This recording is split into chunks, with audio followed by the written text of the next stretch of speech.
Ladies and gentlemen, welcome to another episode of the Notorious 508 Boxing Podcast. We Mhm. have a return guest. Not only a return guest, but my guy, Richie Popeye Rivera.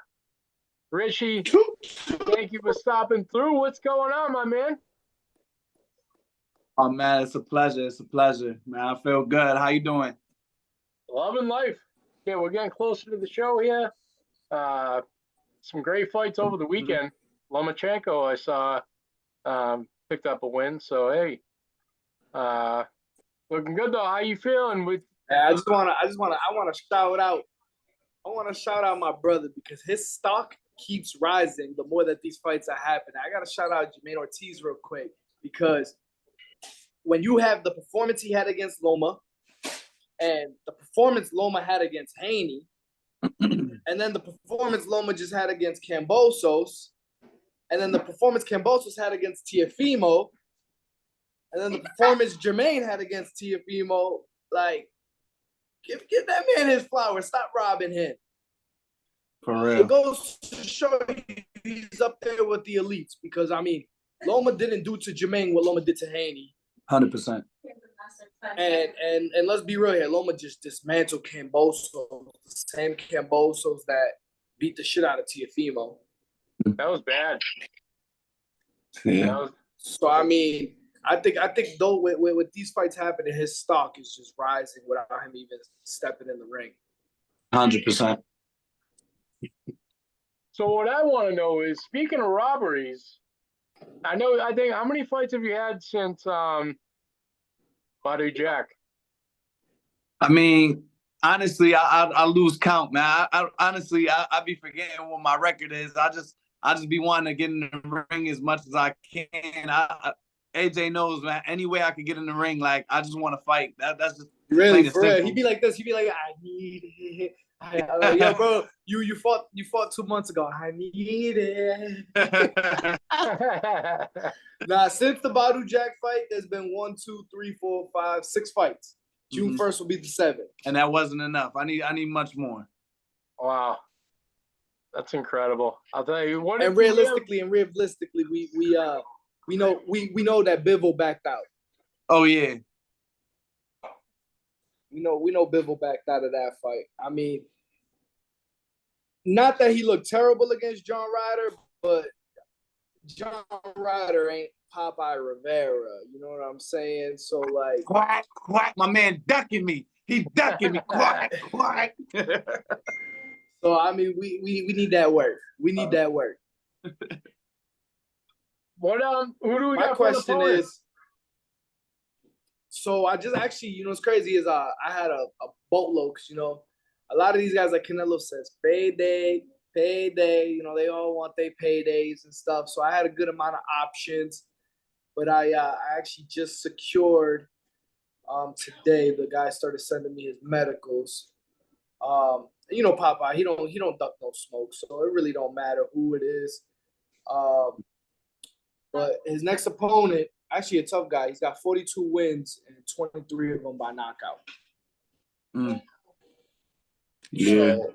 So, he started sending me his medicals today, and you just gonna see Popeye do what Popeye does. That's just. I got signed real guys that night. Real special. Are we talking real special in the ring, or are we talking real special on the walkout? Because you never know with you. I'm gonna tell you just one thing. I'm an entertainer, and I come to entertain. So I'm gonna just tell you this right now. It's gonna be a night that you won't forget. Believe me, this. I'm waiting for him to do the Roy and wrap himself out to the ring, like. Yo, hey, I got a few tricks up my sleeve, man. You never know. Love it. It's always entertaining. So if we don't get the Bivol fight, who's somebody that you're like, damn, if I could just get my hands on this motherfucker? Honestly, like the person I really want is Arthur Beterbiev. That's somebody I've had on the hit list for a long time now. For both professional and personal reasons, I feel like one, he's a great fighter that has 100% knockout ratio, and I wanted to be the one to upset him with that. The more personal reason is, John Scully trained me a few times. John Scully's from Hartford, Connecticut, and he's always in Arthur Beterbiev's corner. He's always helping him ringside. He's always holding mitts for him. And it's like, yo, you in the wrong corner, Pa. Like, come on, man. So that's a big reason why I want Beterbiev. Other than that, I really want Zurdo Ramirez. I had the opportunity to fight me, and again, quack, quack, quack, and kept ducking me, Ended up giving the fight to Joe Smith, but it's all good. I'm patiently waiting for my opportunity, but Zurdo Ramirez is definitely on the hit list. That's the best answer. Actually, you know what's crazy is that stylistically, because styles make fights, not records. Stylistically, I actually agree with Papa. I think Beterbiev and Zurdo are actually the easier opponents than Bivol.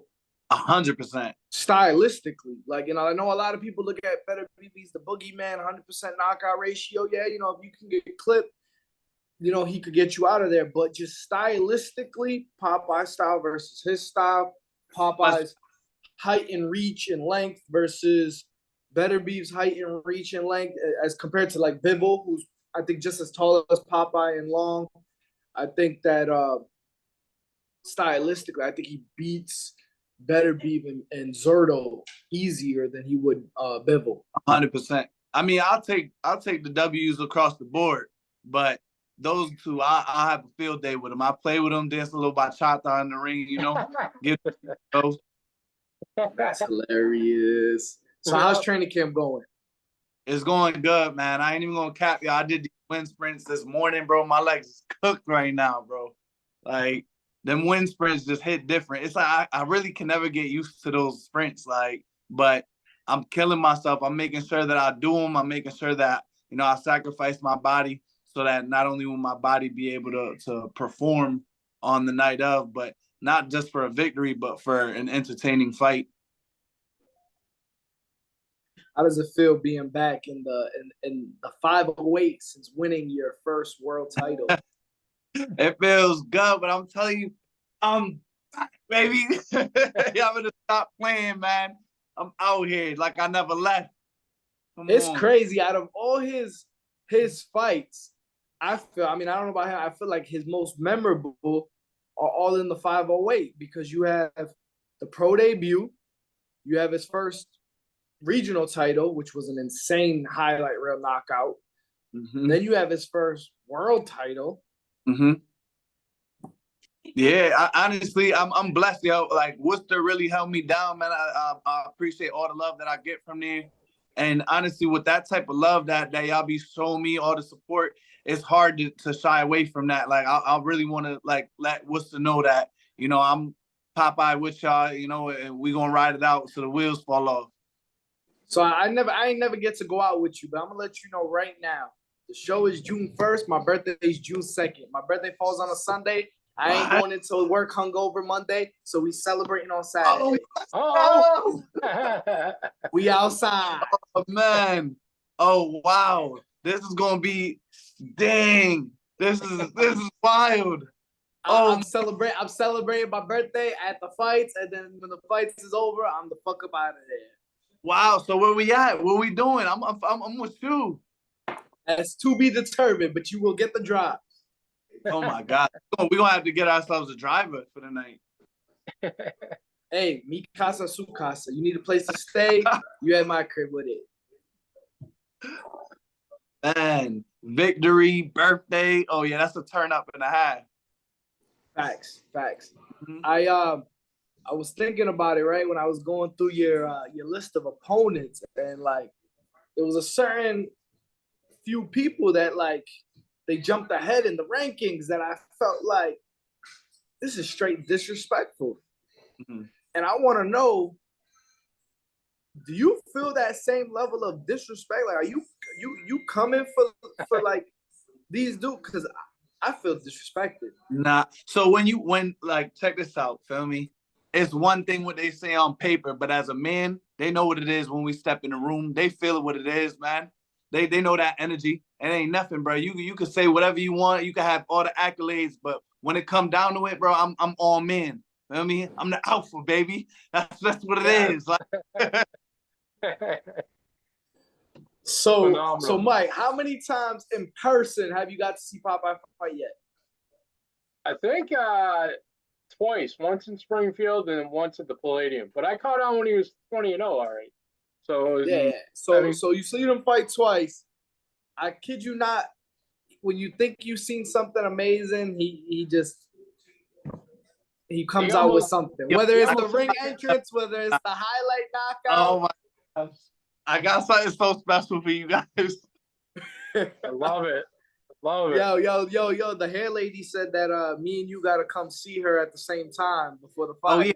Shout out to the Braiders block, man. Always holding us down, getting us right. Feel me? Y'all gonna see us June 1st looking tip top. My man Popeye got some hang time now. I don't know if you noticed that, Mike. Oh, yeah. Hang time now. I said it the other night. He's got some crazy lettuce, bro. Because I noticed that in your last fight. I was like, oh man, he's going a different route. Let's go. It is what it is, man. Come on, long hair don't care.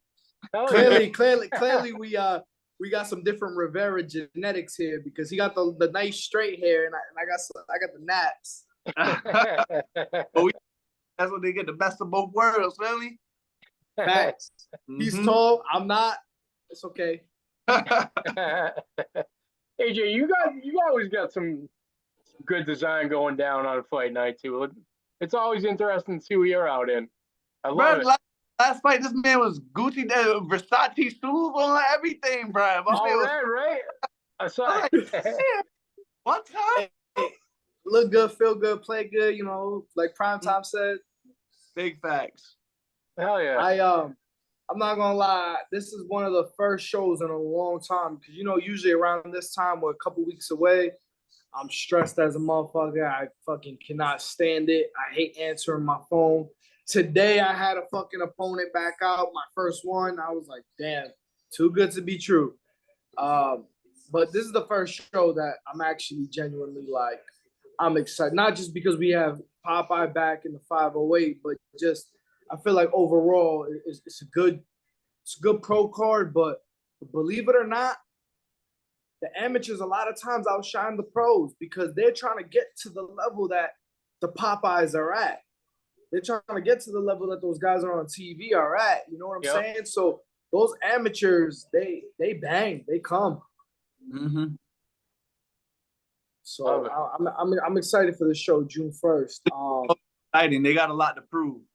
Yeah, they got a lot to prove. They're trying to get those contracts. With the big promo because realistically, in the amateurs, like your record doesn't matter. It's the amount of tournaments you win. Like a lot of people ask amateur fighters, "What's your record? That shit don't matter. It's did you win the Golden Gloves? Did you win the Nationals? Did you win the PALs? Did you win? Did you go to the Olympics? Those are actually the things that matter. You could be 101, but if you don't got no tournament wins, those big promoters really ain't checking you like that. I can't. What's one of your? I've never seen one of your biggest? fight. What's one of your biggest favorite amateur experiences, Popeye? I would say like when I went to the Olympic trials. When I fought in the Olympic trials, and that was such an experience because that was where they said this tournament is where we're not going to wear headgear. So it was like, so about that. We're essentially pros. Like what's really, the difference between amateurs and professionals? It's the headgear. And we went in there, no headgear, Olympic trials. I fought like the number 1 guy in the country, the number 5 guy in the country, number 4 guy in the country. I was cooking all of them. You gotta fight. My bracket was stacked. So you fight Monday, that means you gotta fight Tuesday. You win Tuesday, you gotta fight Wednesday, Wednesday to Thursday, Thursday to Friday. By the end of by Friday, you bump, bruised, locked jaw, ribs hurting, you tired, and it's like, wow, like this is really what we doing. This is my life. Like, wow, like I was really chosen for this. Like hear me out. Like I was chosen for this. Like it's not something like, oh, I chose this. Anybody could choose to do it. But it's different when you make it there, and it's like, wow, this shit chose me because I ain't here for no reason.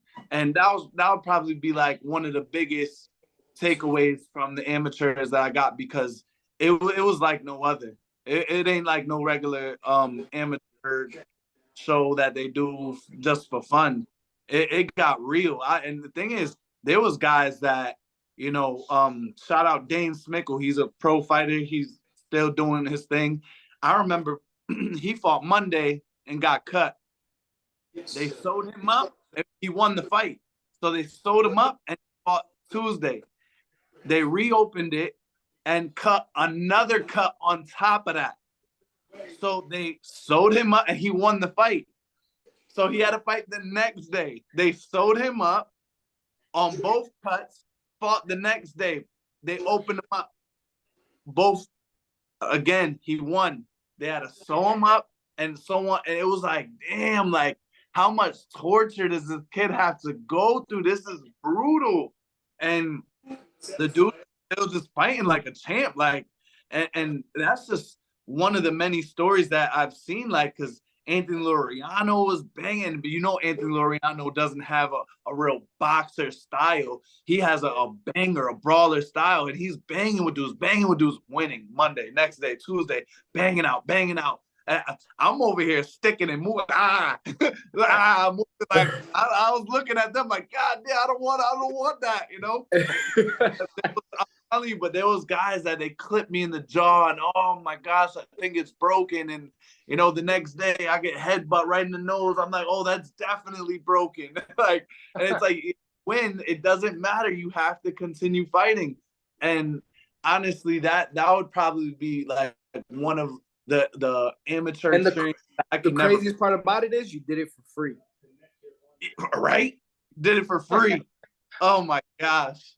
That's life. That's how you know you love this shit. Yo, you did that shit for free. I'm telling you, that's why I'm chosen. I'm chosen, man. Come on, I was chosen to do this, man. I was appointed. This is real. So what I know it's hard to look into the future and whatnot, but we're in the middle. By the time fight time comes, that's June 1st. So we're halfway through 2024.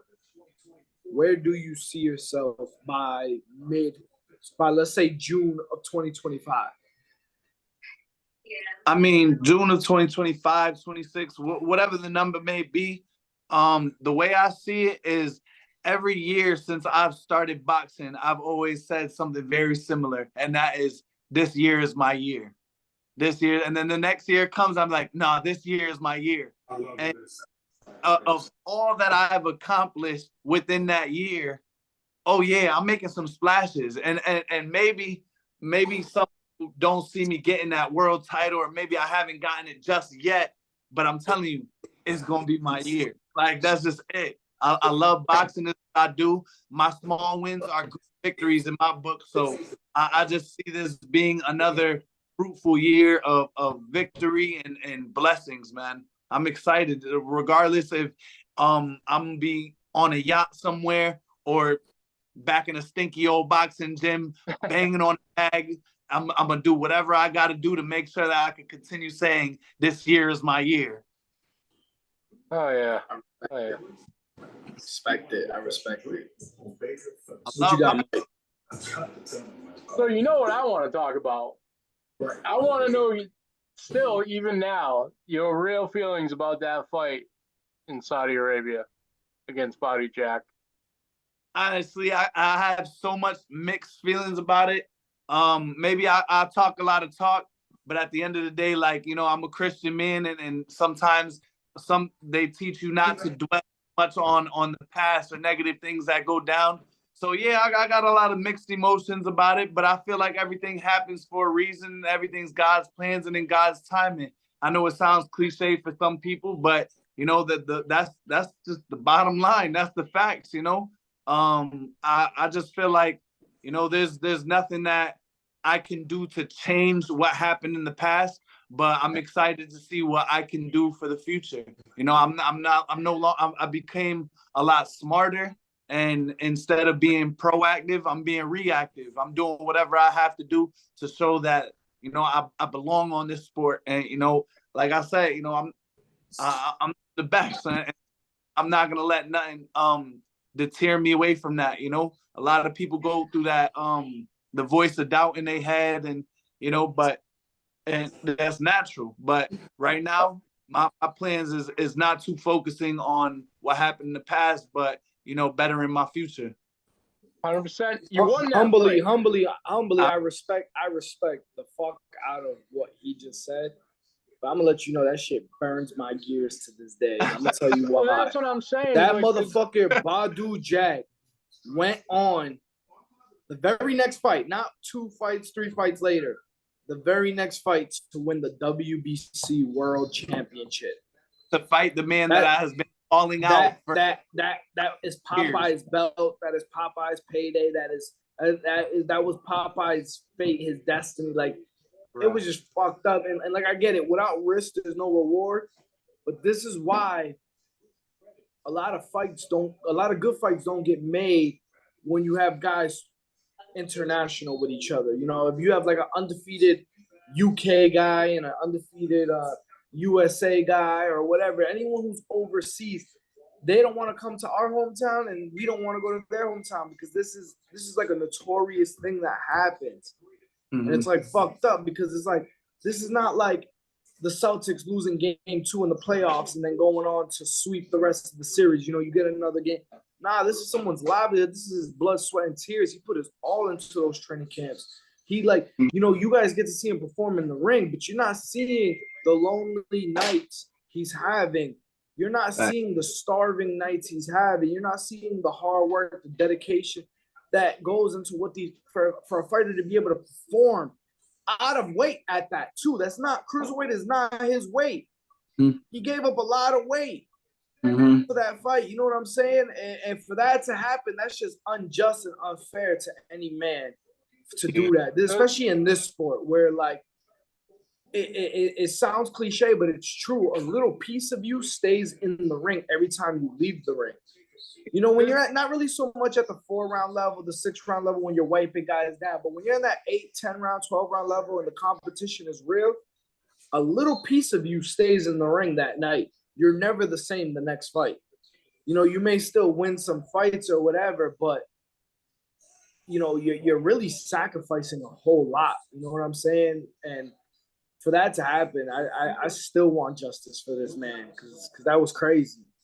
It's all about the money. It's all you about know, the money. I mean, but how about the fact that you blatantly could have hurt or killed a person extending around an extra minute and a half? You know what I'm saying? How does that happen? How does that? Because it was the only round. Coincidentally, it was the only round Badu Jack actually. So Popeye was winning the round. I think he got clipped with like 17 seconds left. You know, which it's boxing. Everyone gets touched. You know, we're not doing the Matrix over here. He got clipped, 17 seconds left. He could have coasted that 17 seconds, which he did.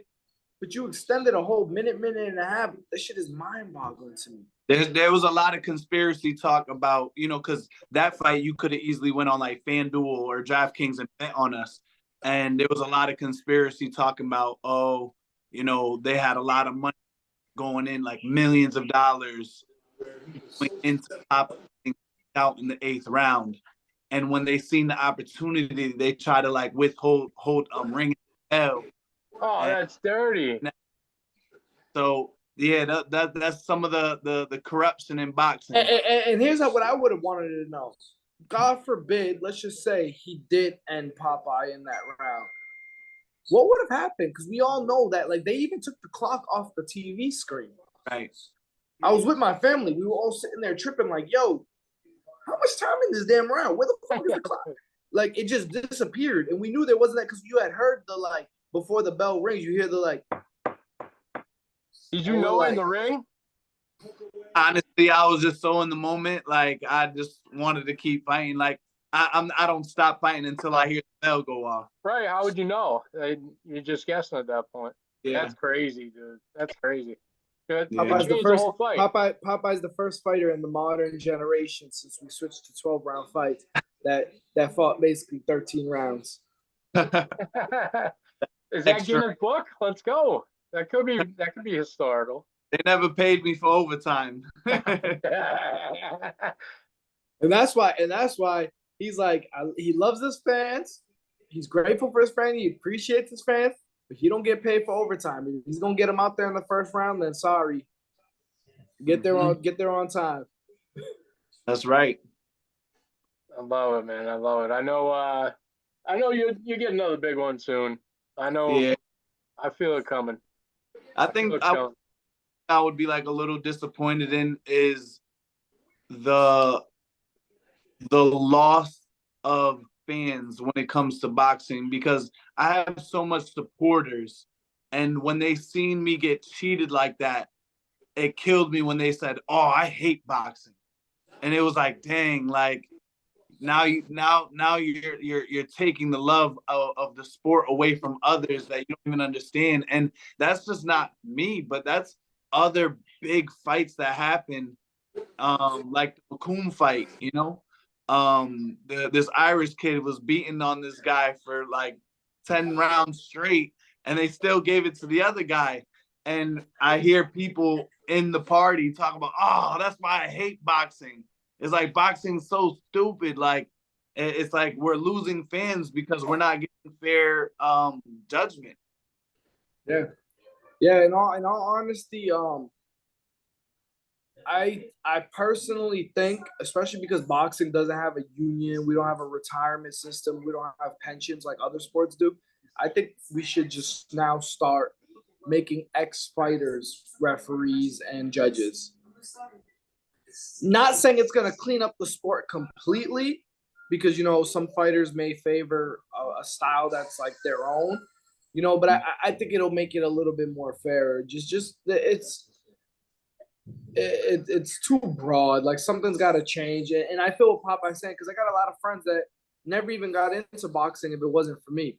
They've never seen a fight unless they've gone to my shows, and now they like love boxing or they're fans of it, and then they're watching shit like that, and like, I got one of my boys who's like, yeah, if I see another robbery, like I'm honestly done, AJ. Like I'm done with this shit. The problem is that this is like a friend that I got that like just started, like watching boxing and getting into it and whatnot. Gambling's legal now. I don't trust any pro sport right now. Like since that's happened, I feel like there's been a lot of shady business. The NFL is pretty much plastic. Yeah, it is what it is. But boxing, like it's like Conor McGregor is promotional genius. It's come down to, you don't want to see two guys that are going to be rich no matter what. When the fight ends, you question it. You know what I mean? Yeah. Oh yeah. Nah, for sure. But the problem is people don't realize that maybe 5% of boxers, when they're done with their career, get to actually retire. Right. You know what I'm saying? Like it's really not what people think it is. Mm-hmm. There's no pension, there's no health insurance, there's none of that. There's no collective bargaining agreement to help these guys out. Yeah, like don't get me wrong, I'm here and shit, I'll try to fake it till I make it. But you know how many times, like almost on a daily, people like, wow, you made it, like you're set. And it's like, what? like I thank you for looking like I done, like hit the top of the hill, but I'm still I'm still in the rat race. Like I'm still trying to grind out till I can really give my children financial freedom. You and me both. Everyone sees a show that's packed, but they have no idea what the show costs and how many of them either break even or lose money or whatever, where it's like, what the fuck? It's too hard to figure out from someone who has no idea. I have no clue what anyone makes locally, or the big fights I get, but I've dealt with a couple of fighters that are like, what? Your shows were packed. I know you making money. Like, okay, yeah, well, some shows make some money, okay, yeah, but for the majority, like, it could be packed. It could be fucking sold out. Doesn't mean money was made. you gotta remember there's expenses on the other hand. There's flights, there's hotels, there's the purses, the A side, the B side, there's insurance, the commission. Then Massachusetts gets their taxes. It ain't all peaches and cream. You know what I'm saying? It's crazy. It's crazy. And I love one thing that Jake Paul did say was that he would love to um start a union for boxing, and I think that would be great. I think that'd be great. There's too many all-time greats out there that gave literally blood, sweat, and tears and their physical health to end up with nothing. You know, I wasn't able to eat my dad's 3 belts. I wasn't able to clothe myself with my dad's 3 belts. Like, you know what I'm saying? When it came down to it, Don King didn't financially secure him the way some other world champions were financially secure. You know, was he paid well at the time? Yeah. But was he underpaid? Absolutely. I don't know. We got a big guy. We got Carlos Gonzalez fighting again. He's fighting quite a bit too. He's I'm excited. That's another reason why I'm excited because like I never had Popeye and Carlos on the same card. That's gonna be huge. Like Carlos, like right now is my Popeye. You know, in the sense of like what he's doing locally, you know, until he gets big, you know. So that's gonna be exciting having those 2 electric guys on the card, and Popeye over here wants to open up the show. Great. He doesn't even. He's like, yeah, nah, fuck the main event. He's like, I want to open up. I want to Open do up. something different. I want to broadcast after. Nice. Yeah. I want to give something for the amateur fighters to look forward to. You know, it's not like you guys are just opening up for the pros, but you're opening up for somebody that has been, you know, main event for many fights, and you know this will give them a sense of pride and authenticity. You know, Gotta respect it. Yeah, I dig it. I dig it. What if you could, just out of curiosity, get a little, I guess, sentimental. If you could change one thing in your boxing career, what would it be? Oof.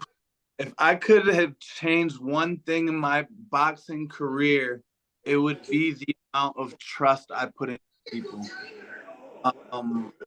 Like I trusted a lot of people who steered me wrong, and I gave them like an unwavering amount of loyalty. And honestly, that I had such a hard time taking the personal thing away to the business things. You know, I had enough in like, hey, this isn't working out. I'm not doing this, and I'm gonna go my way, and you go your way. It took a lot for me to understand how to do that without feeling too emotional. So ultimately, yeah, it would be just not trusting a lot. And this sport is full of snakes and wolves. And Absolutely. Absolutely. I swear I've always said, oh, this is a real corrupt business without really knowing. I just felt like that was the cliche thing to say. But now that I'm in the thick of it, it's like, wow, like this is cutthroat. This is evil. And if you don't have the right people around you, man, it'll chew you up and spit you out. That's why I hold on to the relationships that I do have in terms of like where I feel like no contracts needed to be signed and like we could like jump on the phone and talk for a while, even if it's not about boxing. Like, you know, I have that like, you know, I have mad love for like an AJ Galante manager. He's like one of the most solid, cool guys that I've met in the sport. He's been super cool with me and my family and stuff, and then even with like, you know, with Popeye, with Wilfredo, like I got mad love for Wilfredo outside of he's retired now, and I still, you know, message him and stuff, and I've always told him like you're in the Rivera Promotions Hall of Fame, so you know whenever you want to come to a show, whether you want to just enjoy it or whether you want to be a commentator. Because I know every time he comes, he gets a little sad because he still wants to be in there. That fire. I'm gonna tell you straight up, that fire never burns. I mean, it never goes away. I haven't been in the ring now going on like 11 years, and when I'm at my own shows, I'm sitting there licking my chops like, damn, I really want to do this one more time. It's time. Like, Let's go. I've been trying to get you to get back in. It never goes now. away. It really doesn't. You know what I'm saying? So like, I feel you. Like, and the worst part about it is when you come from a genuine place, when you come from like a genuine heart, and you get done dirty or you get double crossed or you got people talking crazy about you, it's like, wow, that's crazy. Yeah, it's crazy. It's like, wow, that's what we doing. That's crazy. Like, like I can't even describe it. I can't even describe it. It just leaves you speechless. But I know that what I actually told the fighter, I won't put his name out there, but he's big TV fighter.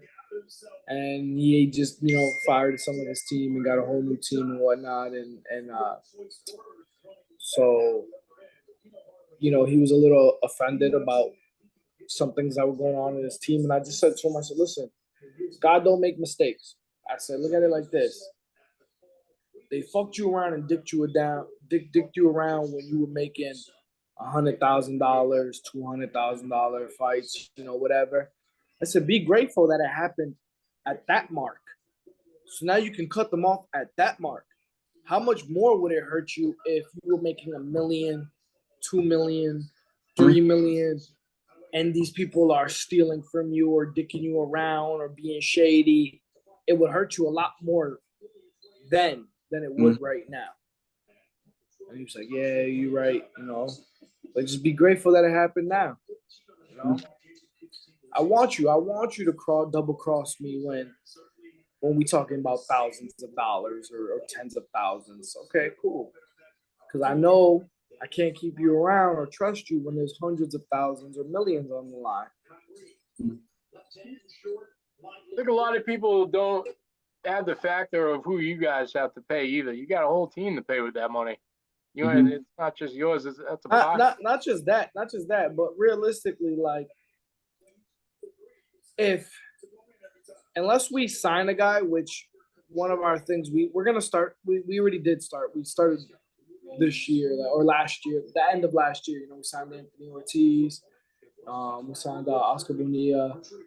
We stopped. We didn't want to sign guys because we wanted to show guys like we're trying to help you grow, But then we started seeing like we're putting in the legwork for these guys, and then a bigger promoter comes and throws these guys to the wolves. Yeah, they're getting big paydays or whatever, but then these guys are getting losses on their record or they're getting put on the shelf or whatever. And it's like at this point, we might as well just start signing these guys and finish what we already started. Right. That's something you should have been. What happened? That's something you should have been doing a long time ago. Yeah, but you know what? So I did want to, but my dad was like, we didn't know which way the business. When you first start a business, especially when you have no backing, it's just you out the mud, no investors, no big financial people, no TV. You don't know where it's going to take you. And my dad had the mindset like, we can't commit a fighter, right? Like, because we're supposed to give them a mandatory minimum. Let's say I'm supposed to give you 4 fights a year. We don't know if we're going to do 4 shows in a year. So my dad's like, I don't want to also hold these guys back either because he comes from the product of a bad promoter. So his thing was, I want to be the opposite of that. My dad's I would say he's a good person. He's a bad businessman. Because in business, you have to have, I don't want to say you have to be shysty. You don't have to be shy. You can still do, but you still have to have a little like, you gotta be stone cold, you have to have a little edge to you because, a lot of these guys will play you before you even get a chance to play them. Yeah. If that was even your intentions, And so I think that was like his mindset for it. But I was telling him like, listen, like we know which guys know how solid we are. We know which guys we're gonna work with and continue to work with. And like even if we cut our fights from 12 fights to 7 fights, but it's the same 7 guys, I'm cool with that being my stable, because if you were loyal to me with no contract, then I know like I could work with you when there is a contract involved.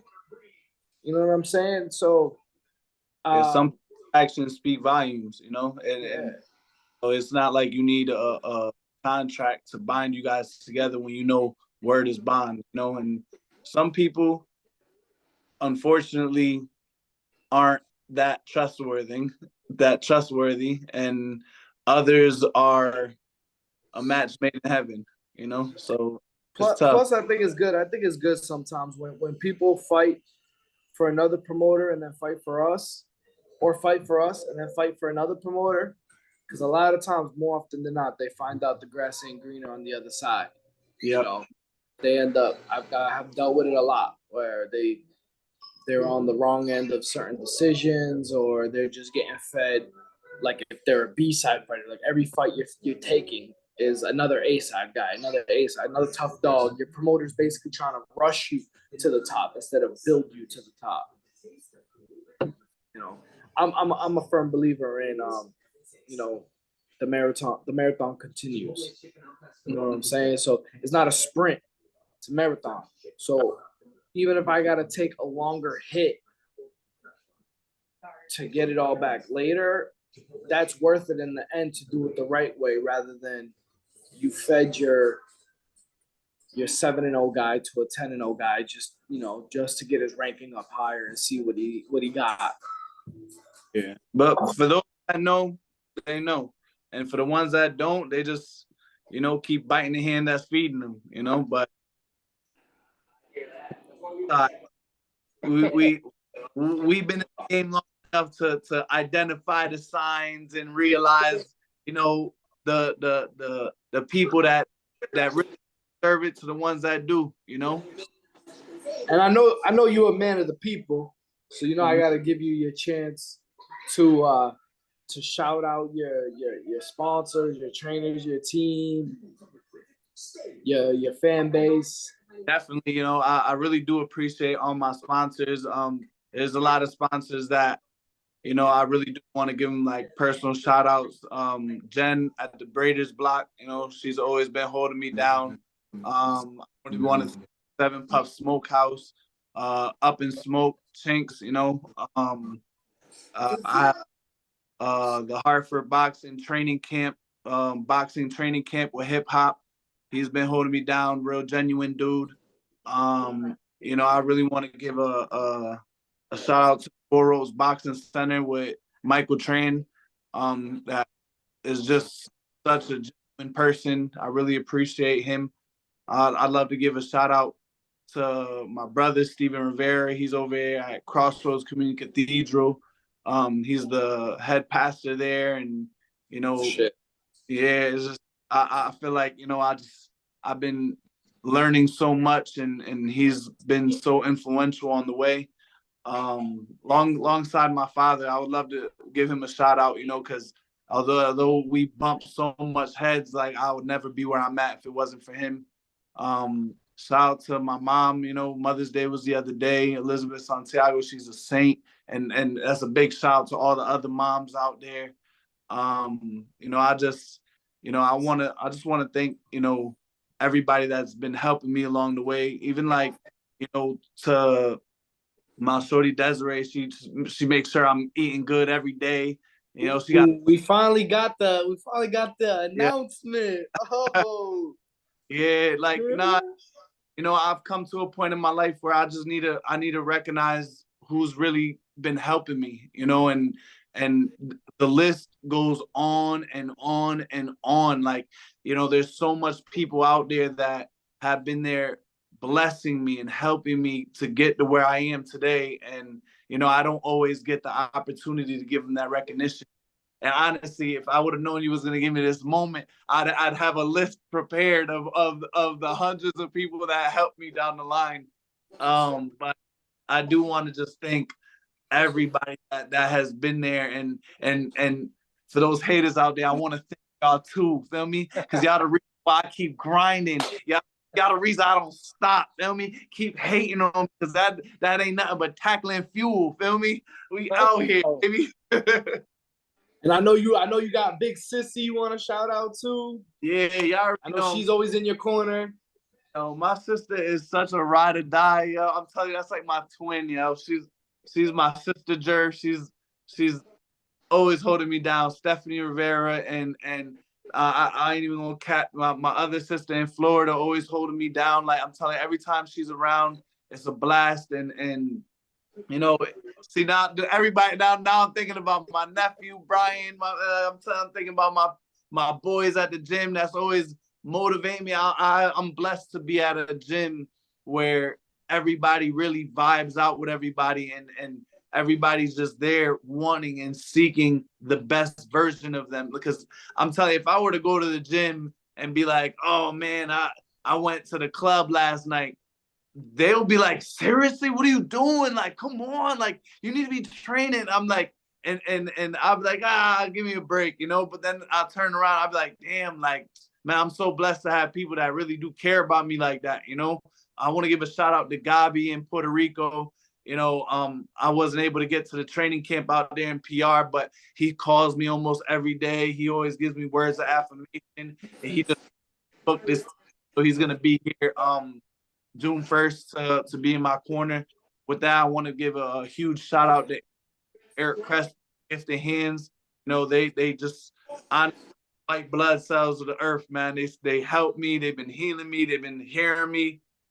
It's so good to be able to create fellowship and brotherhood with people with positive mindsets. You know, and I want to thank you. You know, I was in a really rough time, and I came up to you and I was like, man, is there any way you can help me? Like, if you can manage me, if you can guide me in the right direction, if there's any way you can help me, like, please. And not a second of hesitation. It was like, bro, just as long as you make sure that we will always remain cool, if we will always be boys, bro, I got you. And yo, I don't know, like, if you know, but bro, like, that was so much for me me to hear that, because it's not so much what somebody has in their title or their accolades or what they've accomplished, but more the genuine love for somebody. Like, you know, I just want people that really care about you, and the fact that you've shown me that just speaks volume, you know. So I just want to thank you and your family, Worcester, because, you know, I feel like, you know, y'all is one big happy family that just opened the arms to Popeye. Yeah, it's like you're the adopted family member with the same last name. Nah, for real. It's just, I realized, like, you know, one thing that, like, kind of like this business taught me, and it's sad, man, because I mean, I've had people that were literally almost like family, and like I realized, like, when you start a business or whatever, like, people expect or demand much more of you than they would of anybody else. And it's like, whoa, well, in order for me to make sure that you're good, in order for me to take care of you, you got to do your part and help me take care of me as well. You know what I'm saying? And it was weird getting a lot of backlash from, like, a lot of the Worcester guys, because it's like, whoa, you wouldn't make these demands, or even you wouldn't even be able, first of all, you wouldn't even be able to get in contact with me if I was Bob Arum or Al Heyman or you know, even some of these local promoters. You wouldn't even be able to get in contact with me. You call and text me all the time, and you're making all these crazy demands. I want this, I want that, I want. It's like, whoa, this is you know, and it's like I kind of realized that, like, when things aren't, you know, you could do 100 things good for someone. The moment you do one thing they don't like, they forget about the 100 things good, you know? Right. So I just kind of realized, I was like, when you came to me, I was like, listen, I'll absolutely do it because I care. But it's like, I'm not willing. There's nothing I can gain from you that's worth losing the relationship that I have. So it's kind of like, yeah, as long as you could, oh, it's phone to die. It went down. It's all good. So yeah, like I was saying, as long as I could still remain cool, and you could still call me up on the phone and we could chat for an hour, 2 hours the way you do. Or when he comes down, he came down for like one of my podcasts that I did. It's like, yeah, I absolutely manage you. So I went down. I went down like, I want to say maybe like 3 weeks ago. I met with him and his team and his trainer and his sister, and they asked me to officially come on as Popeye's manager. Nice, dude. Nice. So I'm the official manager now. Nice, man. I know he's gonna have a big one coming soon. I know it. I can feel it. Yeah. I don't know when his phone will turn back on, but I mean, it was a good one. Definitely Gave his shout outs at least. Yeah, I'll tell you, he's really well spoken. Oh yeah, I mean the charisma. That's the thing is I don't get it. Why like the sport be playing him the way they do, because he's well spoken, he's entertaining, he's charismatic, he's I want to say, when I say loves the women, I don't mean it in a bad way. I mean it like, I remember I did a show in October and his outfit was all pink and he had the breast cancer awareness stuff on his trunks, and I'll never forget it. One of his shout outs, he won by knockout, and he was like, I just want to give a shout out to all the women out there. Like, y'all, a lot of y'all fight a harder battle than I'm fighting in here. I feel like, like this just, he's caring. Yeah. He's caring, and you don't come across many people like that. Nope.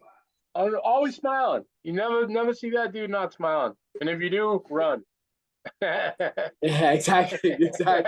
Like when he was, it was like a long layoff. I think it was a little bit like after COVID and shit. He fought for me, and he was just like at the weigh-in, like I could hear it in his voice. His voice was cracking, but he was like, I feel bad for him. He don't even know the type of adversity I've been going through. I'm coming to make a statement. Like, and I was just like, yo, this is the bad opponent to be in front of him right now. Like, this dude really wants to be making a statement, Shout out to my guy, Richie Popeye Rivera, world ranked. His time is coming. Tune in June 1st. We're at the Palladium. We got the amateurs opening up 4:00. They'll fight early. The pros will get up in there. It's going to be a stellar show. I'm ready to rock, bro. I know it'll be like that. So let's go. It's time. Until next time, Mike. Yep. We'll talk soon, brother. Take it easy.